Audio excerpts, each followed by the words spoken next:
Qu'est-ce que la dyslexie chez un élève fréquentant la formation générale des adultes ainsi que la formation professionnelle?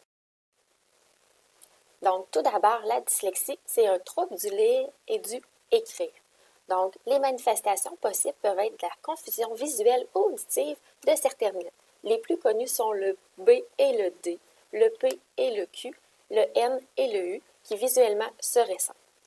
Parfois, il y a aussi de l'omission de lettres, donc un manque d'une certaine lettre dans un mot. On peut aussi observer de l'inversion de lettres. Par exemple, le 1 et le ni, les lettres vont être inversées. Il y a parfois aussi une segmentation difficile des mots. Donc, on va écrire malade, par exemple, en 2 mots.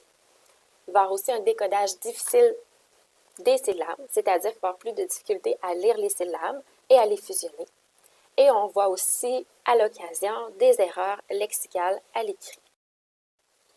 Donc, en formation professionnelle et en formation générale des adultes, un élève dyslexique va avoir une difficulté par rapport aux nombreuses lectures qui doivent être réalisées pour bien intégrer la théorie. Donc, l'élève va utiliser plus de temps et d'énergie pour lire et pour comprendre.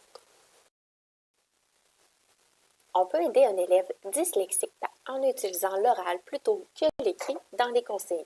Donc, l'élève n'aura pas à les lire, mais il n'aura qu'à les comprendre.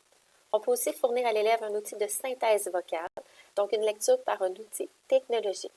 Cependant, si elle est utilisée en évaluation, la synthèse doit être autorisée. On peut fournir aussi plus de temps à l'élève. Encore là, en évaluation, si on fournit plus de temps, nous devons avoir une autorisation. L'élève peut être jumelé avec un camarade de classe afin que celui-ci lui fasse la lecture. Et on peut morceler la tâche, donc diviser la tâche de lecture en petites séquences. Donc, c'est important de ne pas oublier que l'élève dyslexique qui prend son temps, ce n'est pas un élève qui est lâche.